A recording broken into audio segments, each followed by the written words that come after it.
As the philosopher and poet Eminem once stated, you only get one shot. Yes. I can't. None of the lyrics are coming to my head right now. You can't miss the chance to blow. You only get one shot. Because opportunity only comes once in a lifetime. You better lose yourself in the music the moment you own it. You better never let it go. You only got one shot. Do not miss your chance to blow. Because opportunity comes once in a lifetime. Yeah.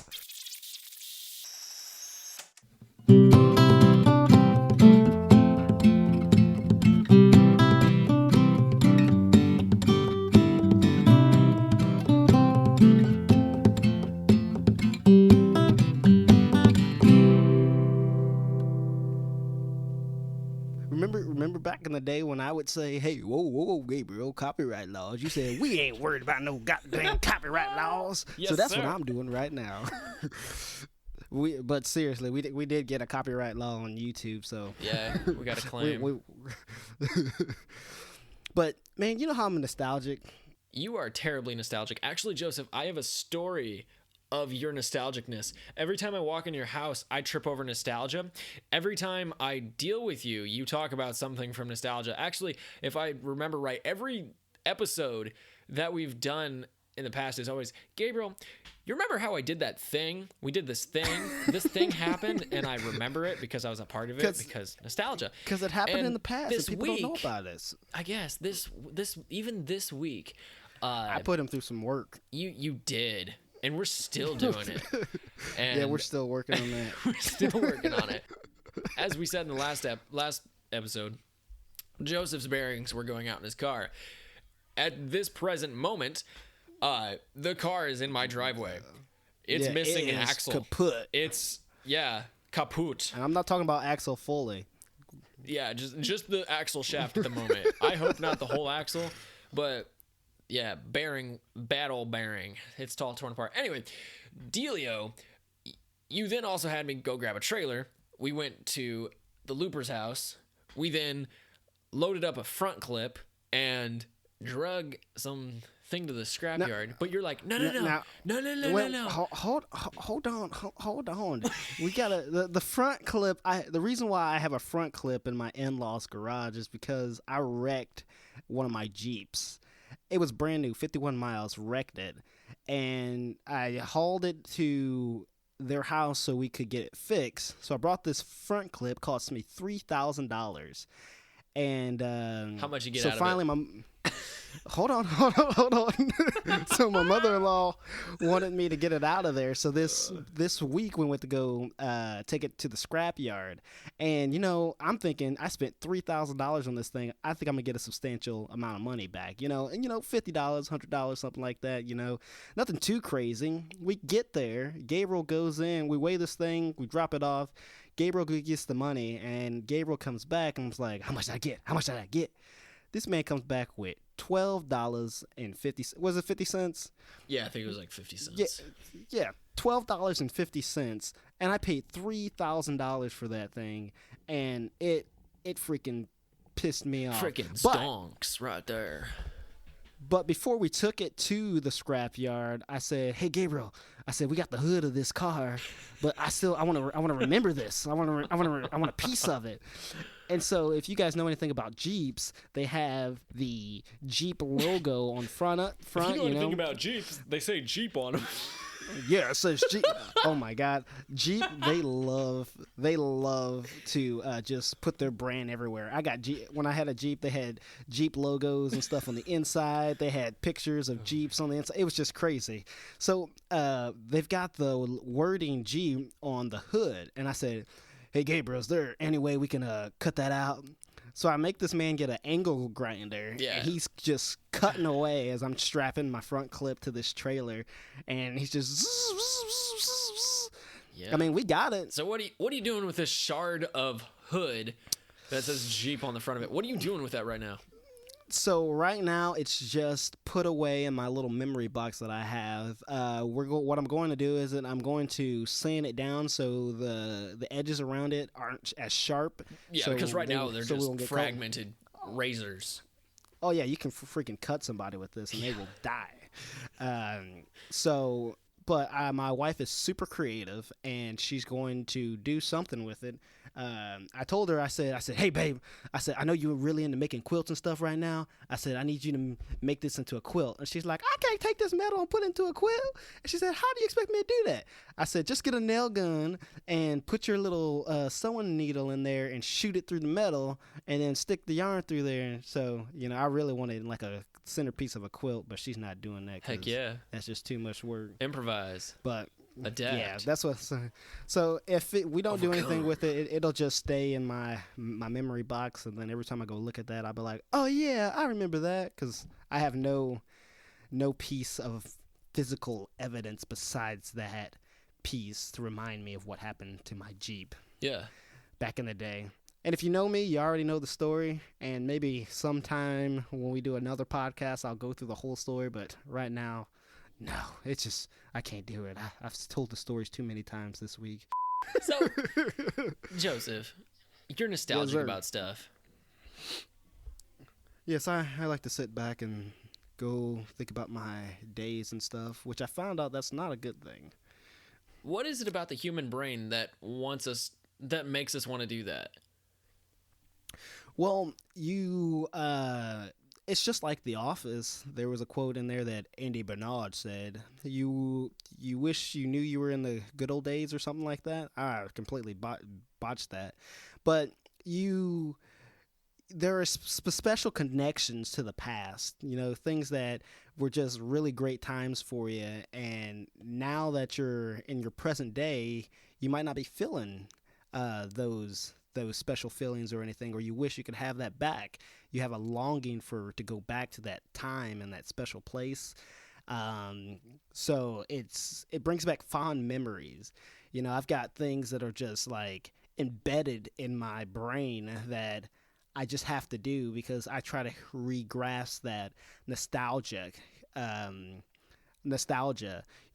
like White Castle. Everybody hates that I really love White Castles, but I mean, they do. Every time we go to St. Louis or somewhere, like my wife wanted to go to Sandwich, Illinois, which was 3 hours and 27 minutes, right? And I was like, no, I don't want to drive all the way up there. And I said, wait. We going north. And I said, babe, I don't want to drive 3 hours and 27 minutes, but there's a White Castle about 25 minutes away from there. So we'll go if you want to. Of course. So, but the reason why the reason why I love White Castle so much is because a lot of my family on my mother's side, they're from St. Louis and the East St. Louis area. So we would go down there a lot. And every time we would go down there, we would always get White Castles. And so that's just a really good fond memory for me. And if you ever go down to St. Louis with me, there's only one White Castle that I will go to. If I go to another one, I'll be like, nope, this don't taste good. This ain't right. You got to go to the one in Collinsville. That's the one you got to go to. Unless we go to like Terre Haute or Indiana. If there's a White Castle, more than likely I'm going to it. But if I'm going down to St. Louis, Collinsville is where I got to stop. But because that's just the one we used to go to all the time. And so stuff like that, you got fond memories of this specific time, something that can take you back, and it's just it's nice to have that certain feeling, On the topic of White Castle, why White Castle? Dude, I don't know. Like, I don't like onions, and their burgers are like, there's like thousands of chopped onions on their burgers, and I love those freaking things to death. They're just, I don't know, they just bring back a certain memory. You always got to have a White Castle, a chocolate shake, and some fries. Even though I'm lactose intolerant, and that really messed me up on top of the White Castles. You gotta watch out. Put this guy in the back seat or roll all the windows down. Dang. Man. Oh no, that won't even help. If you smell me, you're dead. I've ridden in the car with you getting milkshakes. after milkshakes, it's when I was with Billy one time, it was like New Year's Eve or something, and I put the window lock on, and I let one rip, man, and he's sitting there coughing. Why would you do that? Hacking, because I wanted to see his freaking reaction, and I was laughing. It got so bad that I'm sitting there driving, going 50 miles per hour down this road. He opens my door and is putting his head out the window. That's how bad it was. Dude, I'm sitting there driving and just dying. No. So, you know, if you ever ride with me after I have a milkshake or some White Castles, I'll let you know, man. You I gonna was be gonna dead. say, hey, let's drive down to White Castles. But now I'm thinking that might be just a motorcycle thing. Oh, And man, let me tell you I'll something. keep a nice heading distance on you. So you want to know how much I love White Castle? Let me tell you something. Me and Enough my to boys, talk about it for 10 minutes. Oh yeah, we're after this will be the last thing I'll say about it. Sure. Me and my boys, we went out to an escape room here in Springfield. So we got out about 10 o'clock, and so we're trying to figure out this somewhere to eat, you know. And I said, dude, let's go to White Castle. And they were like, all the way in Collinsville? And I said, yeah. They said, dude, that's about an hour and a half ride. And so we all call our girlfriends, and I called Joy, and I was like, hey, babe, I'm going down. I'm going to get some White Castles. And she said, are you really going to Collinsville to go get White Castles? I said, yes. And she knows how much I love them. She was like, you know what? Okay, I don't care. So I went all the way down there. We went all the way down there for some White Castles, sat down there and ate them and came all the way back. I spent 4 hours in a freaking car just to go get some White Castles, man. That's how much I love them, you know. And don't be trying to get none of them store-bought ones. They just ain't the same. And there we go. I'm done talking about White Castles for the day. So, I'm at a point in my life, a bit of a crossroads. Crossroads. I can do a lot of things, as most male adults can do. I'm 18, soon to be 19, done with high school, and I'm ready to move on with life. Now, I can move out, or I could bunker down, grind a job, and go to college, or move out and go exploring and then come back to college later. What do you wanna do? Do you have a dream job or anything? Not necessarily. No. It's just something that I enjoy doing. And right now this is something that I enjoy doing. Gotcha. I mean, this and a number of other things, but it's a weird point to my life, and I really don't know where to go from. I mean, I see other friends, and they're taking off in their own their own paths, and I just don't know where to go. Well, I mean, you're in a position where you're trying to discover yourself, and that's why you took your trip to Europe. You know, to try to figure out what you like and who you are as a person, and go adventuring. And this is the perfect age to do it. You know, a lot of people aren't like me, where at a young age I knew what I wanted to do. So like when I turned 18 and 19, there was nobody could tell me any different. I was like, this is what I want to do. I know what I want to do, and I'm going to do it no matter what.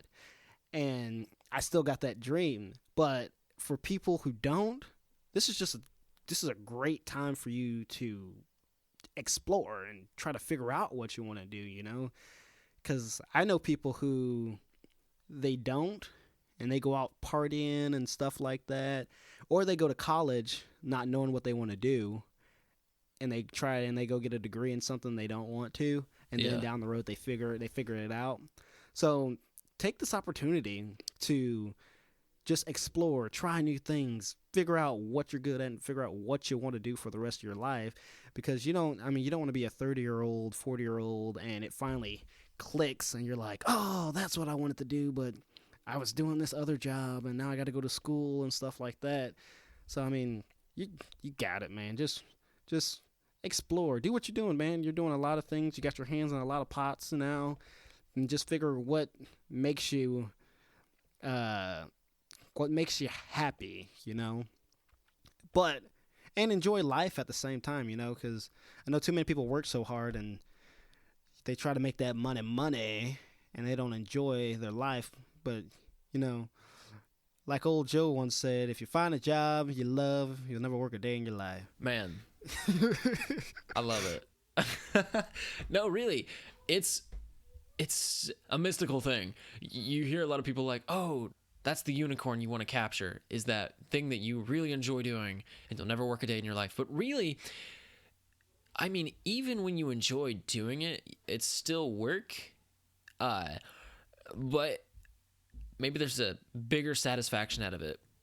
Like, I know some people, they can work doing simple things and they're so fulfilled by it that they'll just do that for the rest of their lives. But I do things like that and it's just too monotonous for me. I'll tell you what, like I said, I love production work. Yeah. But we were trying to find music for that ad, and you were like, "Hey Joe, you come up with some music," and I was like, I'm sitting on the piano and I'm trying to figure out all this stuff, and it was stressful until I found some chords and stuff, but trying to figure out what I wanted to do, I got so many chords running through my head and stuff like that, and I was just like, man, this sucks, but I love it. But I was like, dang. And that's just something simple. That's just a small thing. But yeah, you can find something you love doing, and you will hit those spots where it's just like, God dang. Just raw. Oh yeah, that's why I don't do editing, because I've done my share of editing, and that will push me away from production work. I tell you what, man. For sure. Editing videos and stuff like that. I'll still do it. Yeah. And it's fun when I do it once in a while, but if I was like an editor, I'd probably shoot myself. not to kill myself, but just shoot myself in the arm. Like, man, I can't do no more editing. The moment that I knew I wanted to do media for the rest of my life was when I was watching Spy Kids 2, The Lost World, or whatever it's called. No. And Julie. yes, I was. Or no, was Judy? Yeah, Judy Butterfingers. But I remember watching that movie. I love it. But I remember that movie. I watched it. The movie went off, and I had this exciting feeling in my gut that it was just super. I was excited that this had how the movie ended and everything. And I knew that I wanted to be a part of that. I knew that I wanted to make something or be a part of a production that made people feel a certain way, whether it's happy, sad, scared. I just wanted to make something and then bring a certain emotion to people. Like when we're doing this podcast, I really want to bring knowledge to people or make them laugh and stuff like that. Keep them entertained. My whole mindset is I want to make something that makes people feel something. And from that day on, I knew that that's what I wanted to do. And dude, that was about 7 when I figured it out. That's cool, man. I didn't really have that. I was just playing with like Legos and Tonka trucks. That's special. No, so that's perfect. That's kind of what I was pointing at, is you have this moment of expansion of like, whoa, I could do this thing. And then now that video store is set in your mind as the place as where you became this idea, where this thing rooted itself and took place, and now it's grown into what it is today, a podcast on the internet with 12 listeners. 12 listeners. Pretty BA, if you ask me. I think that's cool. I think it's super nice, and I like some of the videos that we've made in the past, how at the moment we had fun making them and stuff like that, and they went over pretty well with the people that we made them for. But for me, it's a good time to go back, and that's more of my nostalgic stuff right there. I look back at it and I'm like, oh yeah, man, this happened, and that brought so much joy, or that brought so much, like there was a movie that we made. It's called Fallout. Oh yeah, I remember this one. Yes, and there was a scene where this guy's daughter gets kidnapped, and so what we had to do in the scene, we had the bad guy put her in a bag, and then a garbage bag, and then we stuffed the bag in a later scene with leaves and rocks. And so I told the guy who's supposed to be the bad guy, I said, okay, I want you to drag this across the bridge. I want you to lift it to the ledge, and then I want you to drop it, right? So I didn't think ahead to put any mics or anything where the bag was going to drop. but he drug the bag across the bridge, put it on the ledge. I got a shot of it dropping. It hits the this kind of creek, and it goes thump. And just the reaction I get from people, because the way we cut it and everything, it looks like we actually put her into a bag and we threw her off a bridge. And just the oh my God, did you guys really do that? And stuff like that. So I like special moments and stuff like that when I make my videos. It always brings back good memories. And almost every time I show it to people, they're always asking me that question. But another crazy thing with that movie, and then I'm done with that movie. So when we were putting the little girl in the bag, I didn't want to have anybody who wasn't a parent of that girl's putting her in a bag, right? Yeah. So we said, all right, we're going to put you in the bag part way, and then we're going to cut, and then we're going to go to a next scene. So he starts putting this, she's sitting in this chair, she's tied up, we're putting this bag over her, and she's just freaking out the whole time. And then I say, all right, cut. We get done with filming everything, and the co-director, the lady who was making the project, I said, that's just probably really traumatizing. Her dad putting that bag over her head and almost picking her up with it. She said, oh, that's not her dad. And I said, well, who the heck is it? What? It's her stepdad, and her mom just recently got married. I was like, so Joseph. yeah. I was like, so I thought this was her dad. Like, are you freaking kidding me? I was like, it's a great shot. And I was like, but you need to tell me stuff like that. This was the co-director. She knew these people, and she had asked them to come on to film this scene, but she didn't give me all the information. And I was just like, okay, next time, I said, if we ever work together again, you've got to give me all the information about these people, because Well, no going back from that one. oh yeah, but it was just that could be really traumatic. yeah.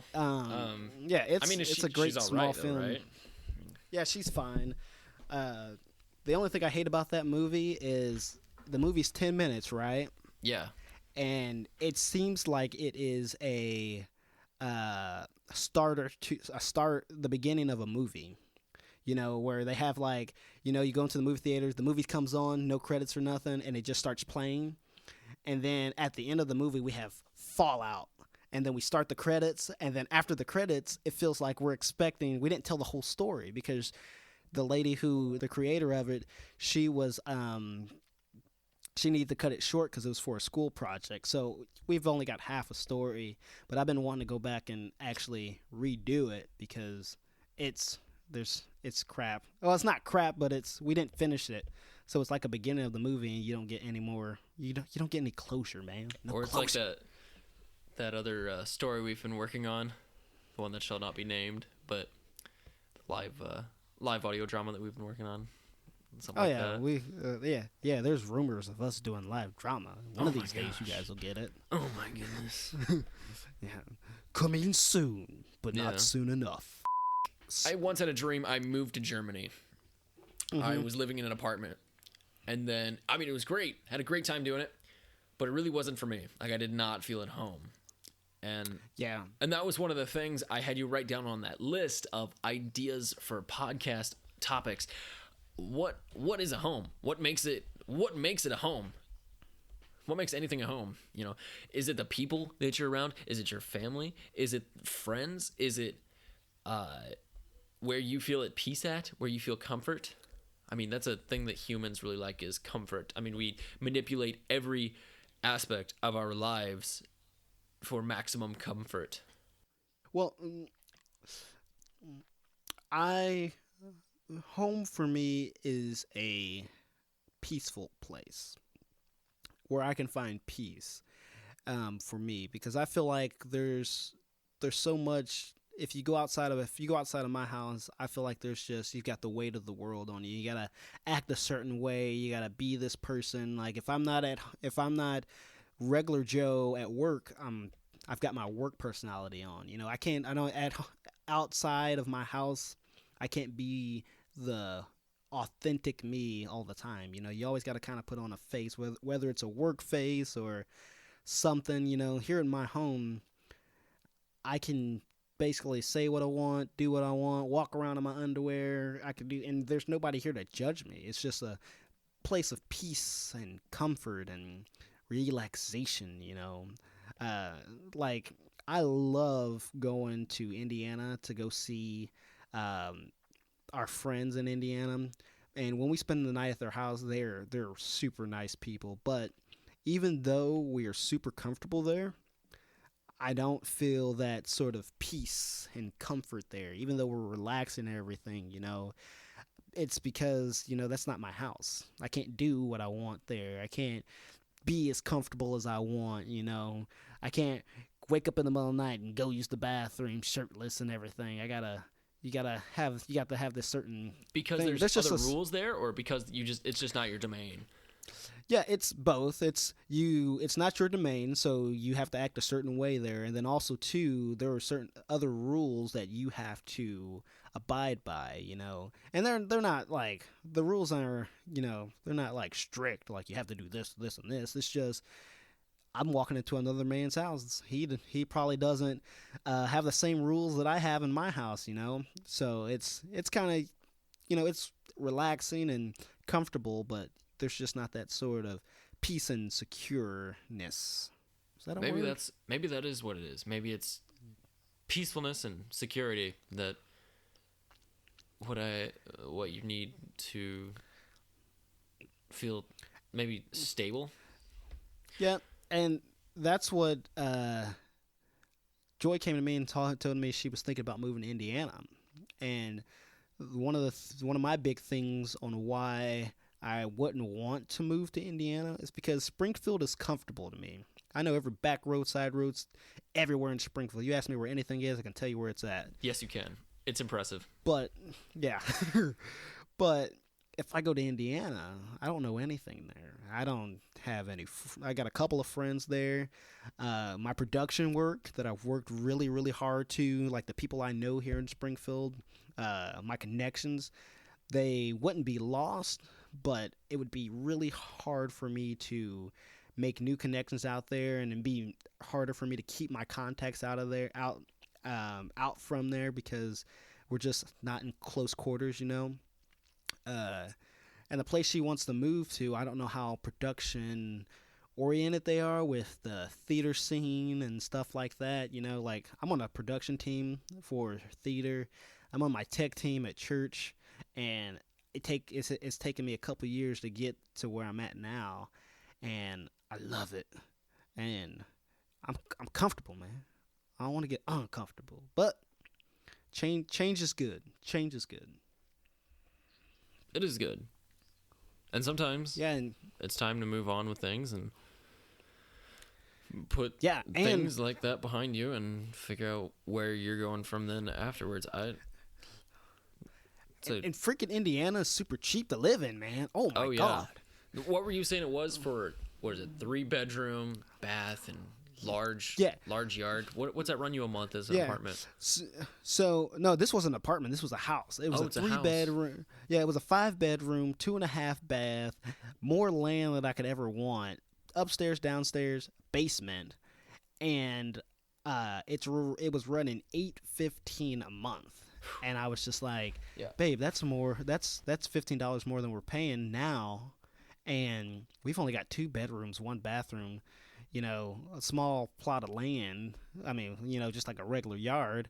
That's like for $15 a month, I could get this. And then the taxes aren't high on it and stuff like that. And I mean, Indiana, looking at some of that stuff there, our friends that live in Indiana, they were like, oh, yeah, it's expensive. This stuff's expensive. And I was like, not compared to Illinois. I was like, the taxes and stuff. Oh, my God.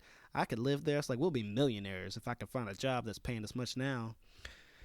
I was working at the YMCA back in the day. There was this guy. He was from Australia. Mm-hmm. And one of the things I really love, we love accents.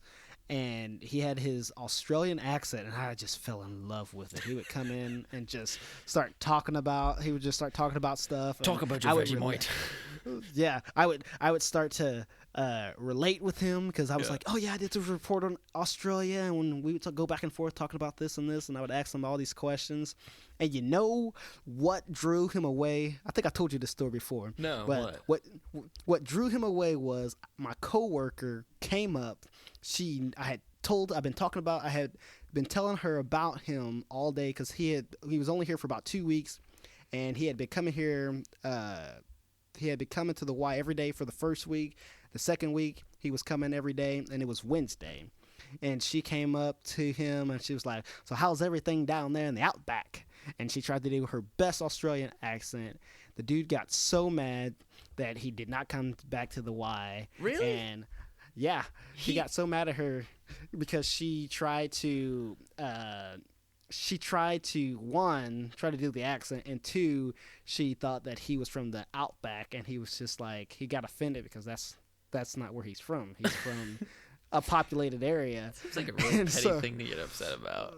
Yeah, and so the person he was coming with, or he was visiting with, I asked her, I was like, so why didn't he come back? You know, I was really excited to talk to him and talk about more stuff before he left and say goodbye and everything. And she was just like, well, he got offended by your coworker that was there. And I was like, are you serious? No. So surely not. Yeah, it was. You didn't have somewhere else to be, like at home. I don't know, man. Well, I don't know, man. Look at that. Going full It circle. ruined my week. Home. Maybe he got nostalgic about being home, and he left home early. Yeah, he had to be. You know, had he left to go had back. to attend to fatherly business. Yeah, I guess we didn't get to that one in business. this episode, but we did in the last one. So We are winding down. There's one thing I want to talk to the listeners about real quick. Actually, it's not a real talk. I just want to let you guys know, if you like the podcast, you can leave us a comment on Reddit or Facebook. We would love to hear from you. Any topics you guys want to talk about, we'll consider them. We might not do them, but you never know. We might do them. But we would love to hear from you guys. Look us up on Facebook at The Joe Show, and look us up on Reddit at r/The Joe Show. We would love to hear from you guys. Gabriel, you got anything else? yeah, and I mean, if you feel like it, we got a Patreon too. Yeah, we got a Patreon too. And you can find us on... Or you can find it at what, Gabriel? I'm not singing it. It's patreon.com/Joe and Gabriel. Yeah, you can find it at Patreon/. Don't sing nope, it. I can't do it without. Nope, I can't do it without singing Nope. it. Nope. So yeah, just want to let you guys know about that. We have been hearing a lot of things from you guys, like personally, that people that we see on the street and stuff. They've been telling us we're doing a good job and you like the show. People on the But we streets. really. Yeah, you know, I had this old guy come up to me. He said, "Hey, man, you that guy from the Joe Show?" He like, "Hey, man, I love you and Gabe, man. Y'all should keep doing what you're doing. Y'all doing it good." You know, but Who is that? yeah, I don't know who. Some poor guy off the street. Okay. But yeah, but hey, Clayton out in Springfield. Hey, man, shout out to you, Justin. Clayton? Shout out to you. Yeah, shout out to you guys for telling us how you guys like the show. And one more shout out to all you people out there in other countries that's listening to us, and to all our listeners. We really thank you for listening to us, because we love doing this, and we just love talking your guys' ears off. And also, if you check us out on YouTube, hopefully, I have some new video footage. Instead of using the old YouTube thumbnail, I now have some sort of footage to put with this audio. We're working on YouTube. YouTube's not our real strong point right now, but Gabriel and I are working hard on it. Mainly Gabriel, but yeah, we're working hard on it. It's a team effort. Yeah, it's a team effort. Well, thank you guys for listening. This is The Joe Show. Bye.